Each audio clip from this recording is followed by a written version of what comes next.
అనగనగా అవంతిపురమనే రాజ్యంలో విక్రముడు అనే ఒక రాజు ఉండేవాడు. అతనికి అష్టైశ్వర్యాలు ఉండేవి. భోగభాగ్యాలకు లోటు లేదు. ఆయన నివసించే భవనం చుట్టూ పూలతోట ఉండేది. అందులో ఏడాది పొడుగునా చక్కని పూలు పూసేవి. ఆ తోటకు అవతల అడవి ఉండేది. అందులో ఆయన తప్ప మరెవ్వరూ వేటాడకూడదు అనే నియమం ఉండేది. ఏ సుఖాలకు లోటులేని ఆ రాజుకు ఒక లోటు మాత్రం ఉండేది. అదేమిటంటే అతనికి నిద్ర అనేది పెద్ద లోటుగా ఉండేది. ఓ రోజు మంత్రిని పిలిచి, మంత్రివర్య, మీకో విషయం చెప్పాలి. నిద్ర సుఖం లేనివాడికి మరే సుఖమూ లేదు కదా. అలాంటి నిద్ర నా కళ్ళకి ఎందుకో దూరమైంది. అవునా ప్రభూ, నిద్ర రాకపోవటం అనేది ఒక పెద్ద జాడ్యమే.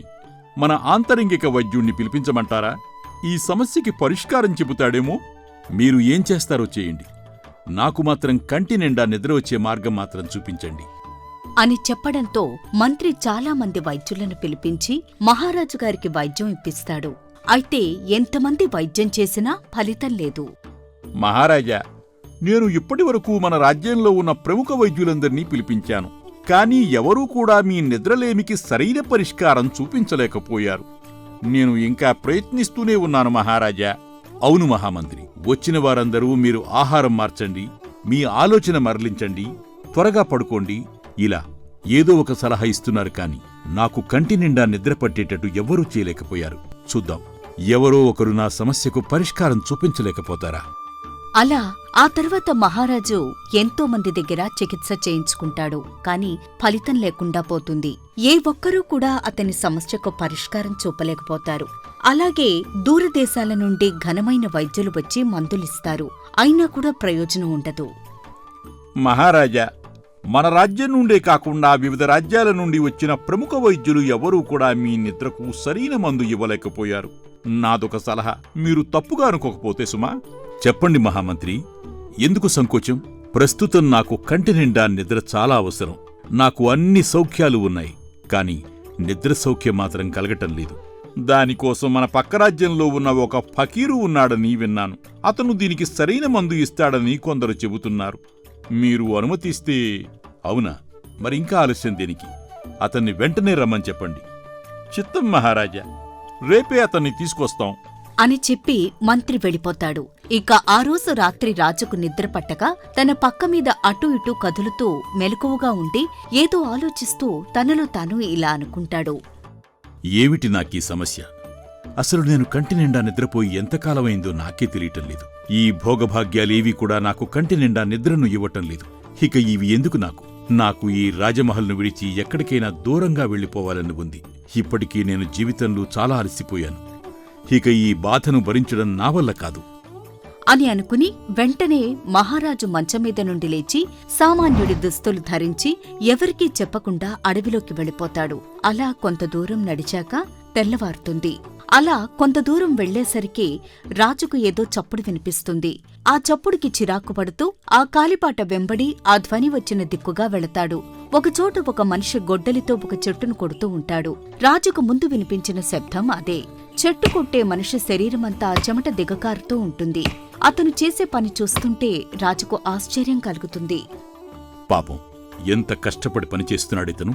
పైన ఎండ మండిపోతుంది, అయినా అతను చాలా కష్టపడుతూనే ఉన్నాడు అని అనుకుని అతన్నే పరిశీలిస్తూ అక్కడే నిలబడిపోతాడు రాజు. ఇక అలా కొంతసేపయ్యాక ఆ చెట్టు కొట్టేవాడు గొడ్డలి వదిలి నేలమీద పెట్టి మురికి బట్టలతో ఒంటికున్న చెమటను తుడుచుకుంటూ నేలమీద వెల్లెకిలా పడుకుని, అమ్మయ్యా, మొత్తానికి ఈరోజు నా పనయ్యింది.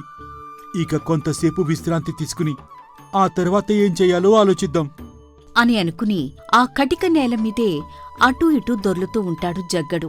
ఇక కొంతసేపటికి పక్కకు తిరిగి తననే గమనిస్తున్న రాజును చూస్తాడు. ఎవరో తన కేసి తేరిపార చూస్తుండటం కళ్లబడగానే ఆ మనిషి చప్పున లేచి కూర్చుంటాడు. అప్పుడు రాజు ఆ మనిషిని జాలితో చూసి చిన్న చిరునవ్వు నవ్వుతూ, నువ్వు ఇప్పటికే చాలా అలసిపోయి ఉండాలి. పైన ఎండ తీవ్రంగా ఉంది. కొంచెం విశ్రాంతి తీసుకోరాదు? అయ్యా, మొదట మిమ్మల్ని చూసి మీరెవరో నా పనిని తనిఖీ చేయడానికి వచ్చిన తనిఖీదారనుకుని భయపడ్డాను. మీ మాటలు వింటుంటే మీకు శారీరక శ్రమ అలవాటు లేనట్టుంది అని అంటాడు ఆ చెట్టు కొట్టినవాడు. దాంతో రాజు ఒక చిరునవ్వు నవ్వి ఇలా అంటాడు.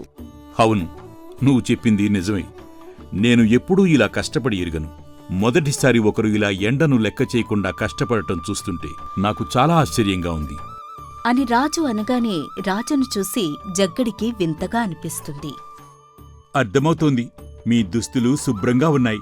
మీ అరచేతులు మెత్తగా కనిపిస్తున్నాయి. నా అరిచేతులు చూడండి ఎలా కాయలు కాశాయో. అసలు మీరు ఏ పని చేస్తుంటారు అని అడుగుతాడతను.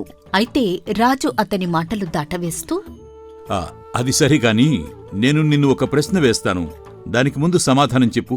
ఇంత కష్టపడి పనిచేశాక కూడా నీకు ఇంతలా నిద్ర ఎలా పడుతోంది అని ఆశ్చర్యంగా అడుగుతాడు మహారాజు. అయితే అది పిచ్చి ప్రశ్నగా తోచిన జగ్గడు నవ్వుతూ ఇలా అంటాడు. ఇదేం ప్రశ్న? నేను గంటల కొద్దీ నిద్రపోగలను. నల్లులు కుట్టినా కొండలు పగిలినా అసలు నాకేమీ తెలీదు. నేనంత ప్రశాంతంగా నిద్రపోగలను అంటాడు జగ్గడు. దాంతో అతని నిద్ర రహస్యమేమిటో తెలుసుకోవాలని రాజు చాలా ఆసక్తిగా ఇలా అడుగుతాడు. ఏమిటి నువ్వు చెప్పేది నిజమా? అసలు నేనిది నమ్మలేకపోతున్నాను. నేను పట్టుపరుపులు ఉన్నా నిద్రపోలేకపోతున్నాను. అలాంటిది నువ్వు ఇంత కటిక నేలపై అంత ప్రశాంతంగా ఎలా నిద్రపోగలుగుతున్నావు? మీరిదెందుకు నమ్మలేరు? నాకే డబ్బుంటే నేను వారం రోజుల పాటు అస్సలు లేవకుండా ఏ పని పాట చేయకుండా నిద్రపోగలను. కానీ మేం పేదవాళ్లం కదా, రోజు పనిచేస్తే కాని పొట్ట గడవదు. ఒక్క నేను కష్టపడకపోతే నా భార్య బిడ్డలు ఆకలితో మాడిపోతారు. అందుకే పని మానేసి నిద్రపోలేను. కాని ఆ తర్వాత మాత్రం చాలా ప్రశాంతంగా నిద్రపోగలను అంటాడా మనిషి. దాంతో మహారాజు ఏదో ఆలోచించి అతనితో ఇలా అంటాడు. అవునా? అది సరే కాని మన రాజుగారికి అస్సలు నిద్రపట్టదని, ఎంతోమంది వైద్యులతో చికిత్స తీసుకున్నా ఫలితం లేదని రాజ్యమంతా చెబుతున్నారు. నువ్వు ఈ సంగతి వినలేదా? అవునవును, విన్నాను. నాకు అదే వింతగా ఉంది. ఆయన నాలాగా కష్టపడి పని చేయక్కర్లేదు. పడుకోవడానికి మెత్తని పరుపులుంటాయి. ఇక మాకులాగా ఎటువంటి కష్టాలు కూడా ఉండవు. కానీ ఆయన ఎందుకు నిద్రపోలేకపోతున్నాడు నాకు తెలియటం లేదు అంటాడు జగ్గడు. దాంతో రాజు మాట్లాడడు.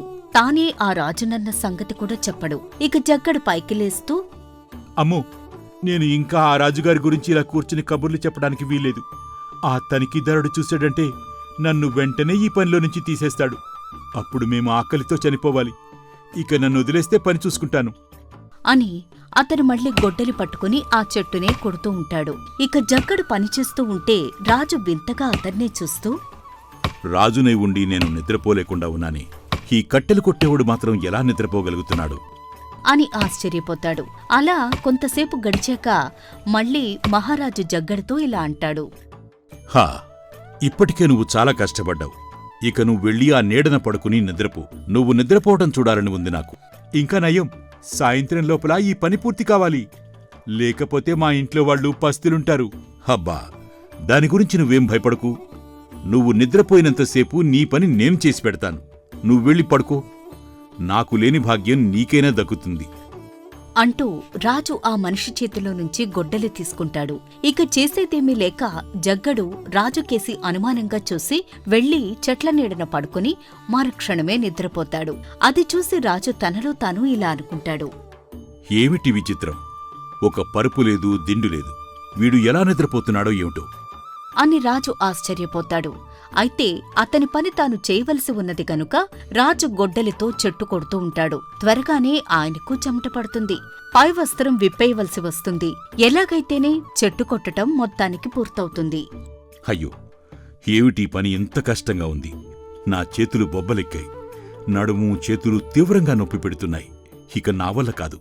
నేను కూడా వెళ్ళి ఆ చెట్టు కింద కొంతసేపు విశ్రాంతి తీసుకుంటాను. అలా అలవాటు లేని ఆ పనికి తీవ్రంగా అలసిపోయి చెట్టు కిందకు వెళ్లి ఆ జగ్గడు పడుకున్న పక్కనే నేలమీద కాస్త నడుం వాలుస్తాడు.